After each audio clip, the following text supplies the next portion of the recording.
Kita kembali ke LPMI Channel, balik lagi dengan topik yang masih sama tentang tenaga kerja unprocedural ke Timur Tengah. Sekarang di sini sudah ada narasumber kita dengan Bapak Ardiansa, keluarga dari Ibu Azrianti dari Bengkulu. Ya. Di sebelahnya ada juga Pak Robi, keluarga dari Ibu Neni dari Bandung. Nah, sebentar kita akan tanya jawab mengenai keberangkatan keluarga dari bapak-bapak ini ke Timur Tengah secara unprocedural. Oke, Pak Ardiansa. Pak Ardiansa ini kakak dari Ibu Azrianti ya Pak ya? Ya, betul. Bang Robi ya, Bang Robi kakak adik, Ya. adik atau kakak adik dari Ibu Neni dari Bandung. Nah, sekarang saya tanya dulu ke Pak Ardiansa nih. Pak Ardiansa, untuk keberangkatan Bu Azrianti ini ke Timur Tengah ini, apakah keluarga mengetahui? Kalau pamitan, ya dia pamitan. Pada waktu itu dia telepon, Bang, saya mau kerja ke luar negeri. Ya udah, nggak apa-apa, dimanapun kerja bagus, asal ikutin, hati-hati karena bahayanya nanti dikirim ilegal. Ya udah, kami sekeluarga sekedar tahu dia mau berangkat ke luar negeri untuk kerja. Untuk Bang Robi sendiri nih, Mbak Deni ini awal izinnya ke keluarga ini seperti apa? Kalau izin sih izin ke orang tuanya ya Bu ya, soalnya emang posisi saya juga nggak ada di kampung kan, posisi saya emang lagi di Jakarta juga, lagi kerja.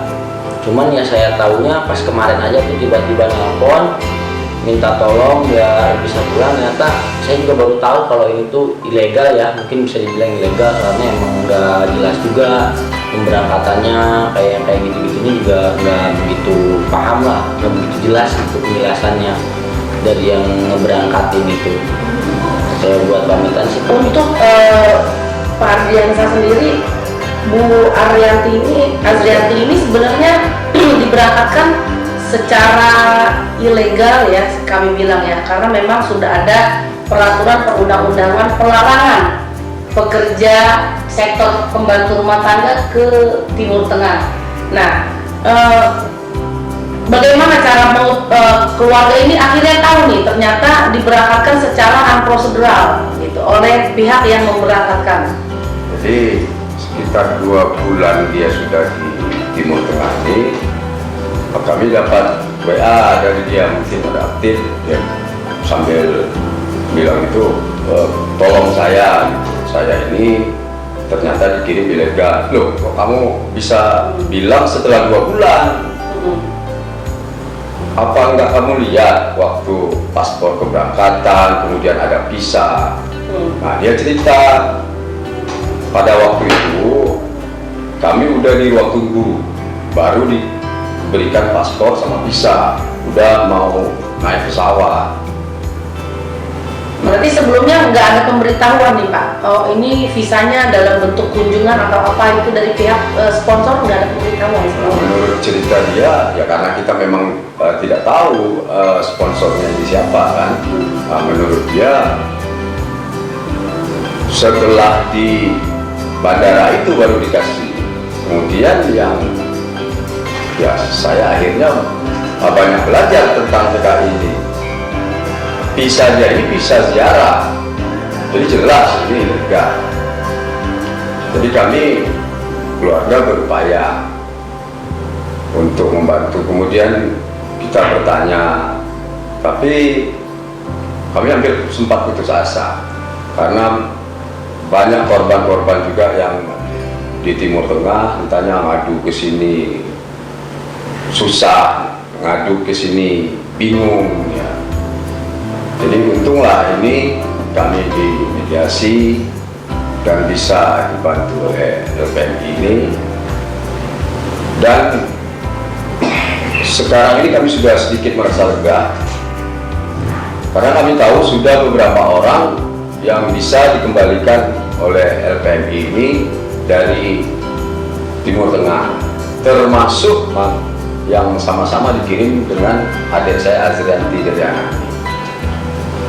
Nah, jadi dalam waktu yang singkat ini sekalian juga kami mengucapkan terima kasih khususnya kepada LPMI yang saya mohon maaf ini mungkin, tapi kenyataan yang harusnya kami melapor ke negara yang sudah mengeluarkan pos, kemudian satgas segala macam, tapi ternyata nol.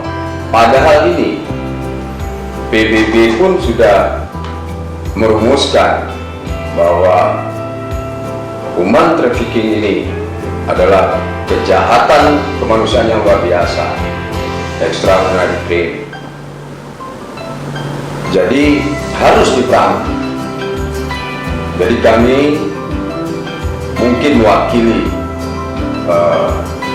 para TKI yang ada di Timur Tengah sangat berterima kasih dengan adanya LPMI ini. Mudah-mudahan berjalan dengan baik, kemudian semakin berkembang, dan ada juga perhatian dari pemerintah. Ini Pak yang harus diperhatikan, baik Pak Presiden, orang-orang yang seperti ini, yang dengan rela berjuang untuk kemanusiaan. Ya mungkin itu yang bisa kami sampaikan.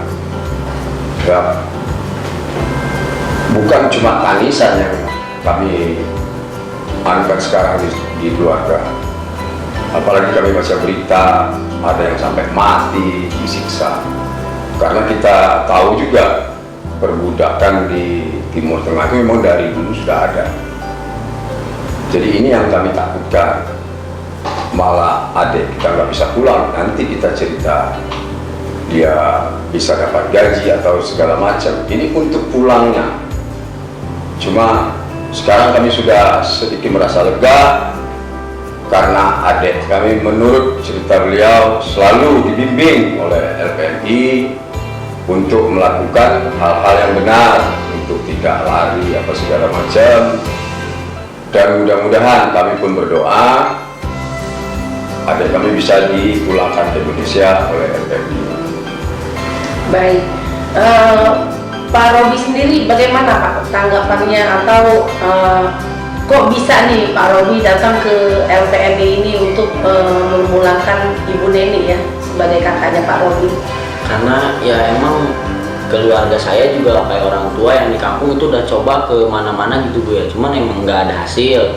Pertama nggak ada hasil, terus keduanya juga ada teman saya lah gitu ya, dibilang temen sih di sana, istrinya kemarin itu dipulangkan dibantu lewat ya LPMI ini. Ya mudah-mudahan saya juga sih berharap besar biar kakak saya juga bisa segera dipulangkan lagi ke sini seperti yang udah kemarin udah dibantu sama LPMI ini. Amin. Terus untuk sponsornya sendiri nih Pak, otomatis kan keluarga dari bapak-bapak sekalian kan ada nih oknum yang memberangkatkan ke Timur Tengah. Untuk sponsornya sendiri sebenarnya bapak-bapak sudah mengantongi atau belum siapa-siapa saja pihak yang memberangkatkan Ibu Azriati ini dengan Ibu Neni ini? Ya kalau sedikit sudah kami pahami, tapi yang aktor sebenarnya kami tidak tahu dari PT TCL ini. Cuma yang jelas Pak Ridwan. Nah tolong Pak Ridwan juga manusia dan punya keluarga. Kalau yang terjadi dengan kami ini keluarga Bapak yang tadinya ingin merubah hidup malah jadi hancur lebur seperti ini. Siap. Ingat Pak, ini kejahatan manusia yang paling keji. Ini kan perdagangan orang. Siap. Nah, itu saja Bu. Untuk Pak Robi sendiri, apakah dengan sponsor yang sama atau dengan pengirim yang sama dari Indonesia? Setahu saya sih sama Bu, soalnya emang kakak saya juga bilangnya sama dengan Pak Ridwan juga, terus dari PT PJL juga. PJL juga ya. Siap. Terus gini Pak, harapan kedepannya nih Pak, ini kan nanti akan kami sampaikan supaya pemerintah-pemerintah terkait juga keberangkatan tenaga kerja ke luar negeri ini mendengar juga nih suara dari bapak-bapak sekalian. Harapan kedepannya nih Pak, bagaimana gitu untuk para tenaga kerja kita yang memang sudah berada di Timur Tengah? Nah, kalau bisa mari yang punya kekuasaan ini kan pemerintah, ya punya diplomatik, Ya kalau perlu memang ya dibuat izin yang resmi, dibuat kerjasama yang bagus ke daerah Timur Tengah. Kalau memang tidak bisa, ya tolong dibantu, upayakan, dikembalikan TKI kita. Itu juga orang Indonesia, Pak, harus dibantu. Nah, kemudian lagi Bu Bunga, harapan kami orang-orang yang seperti Pak Ridwan dari PT TCL ini tolong diberikanlah hukuman yang setimpal supaya tidak terjadi lagi keluarga seperti keluarga Pak Robi ini, kemudian keluarga saya dan keluarga-keluarga yang lain cerita. Jadi kalau memang mau memberangkatkan, ya buatlah yang prosedur, artinya yang jelas. Supaya bisa dipertanggungjawabkan. Bisa dipertanggungjawabkan. Dan mereka di sana ya Pak ya. Ya. Terus keluhan dari Bu Azrianti ini sendiri selama di sana jadi PMI unprocedural ini apa Pak yang disampaikan kepada pihak keluarga? Ya terakhir tadi pagi dia sempat WA, dia bilang ini kerja nggak pakai waktu, nggak pakai jam, artinya dia 24 jam kerja. Baru mau tidur dibangunkan. Kadang-kadang yang lebih miris lagi, ini di Timur Tengah, sholat pun dia dimintai kerja. Kalau luka bakar atau ada kecelakaan pekerja, majikan tidak mau bertanggung jawab. Ini yang sangat kami khawatirkan. Dan lebih hebat lagi, majikannya ini dia baru 3 bulan udah berapa kali ganti. Artinya kalau Di-rolling ya, Pak, ya? di-rolling, artinya ini menurut analisa kami betul-betul bukan berdasarkan kontrak, ini betul-betul dijual. Ini betul-betul human trafficking, perdagangan manusia. Jadi mungkin bukan harapan saya, harapan Pak Robi ini, itu semua keluarga yang sudah tertipu ini, ya mereka jadi pembantu rumah tangga, asisten rumah tangga, jelas pendidikan mereka di bawah. Jadi kalau bisa dengan pemerintah membantu membina PJTKI atau sponsor yang benar, mereka tidak dibodoh-bodohin lagi. Mungkin itu. Untuk Pak Robi sendiri, keluhan-keluhan apa yang Bu Neni sampaikan kepada pihak keluarga terkait keberadaan Bu Neni di Timur Tengah ini, Pak? Kemarin itu sempat teleponan kan Bu sama saya, dia di sana udah sakit parah. Sudah berapa lama Bu Neni di Timur Tengah ini? Itu udah ada sebulan apa 2 bulan lah gitu ya. Kurang lebih ya? Kurang lebih ya. Saya juga soalnya kalau berangkatannya saya kan kurang tahu, emang posisi saya lagi di Jakarta juga. Yang saya tahu emang posisinya sebelum berangkat juga emang dia udah kurang fit lah badannya kan.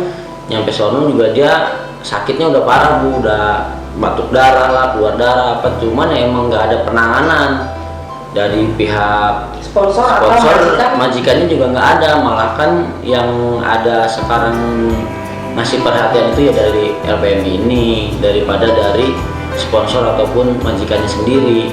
Ya otomatis saya juga kan namanya keluarga sakit, apalagi ini udah parah ya, apalagi ada di negara orang iya, ya. negara orang, kalau sampai gimana di jauh kan gimana kitanya. Baik, jadi laporan yang datang ke LPM ini terkait Ibu Azrianti ini, adik dari Bapak Ardiansa ini, dan kakak dari Pak Robi, namanya Bu Neni ini. Memang Bu Neni ini kondisinya, karena kan kami setiap malam buka layanan untuk mereka yang ada di sana. Jadi kami mendengarkan keluh kesah mereka, apa saja yang terjadi di sana hari ini, gitu kan? Ada cerita apa, gitu kan? Itu kami buka setiap malam sampai pagi karena memang perbedaan jam waktu antara Timur Tengah dan Indonesia. Nah, memang khusus untuk Pak Robi ini, Bu Neni sudah melapor ke kami sudah 9 kali muntah darah, dan belum ada tanggapan dari pihak sponsor yang memberangkatkan ataupun majikan.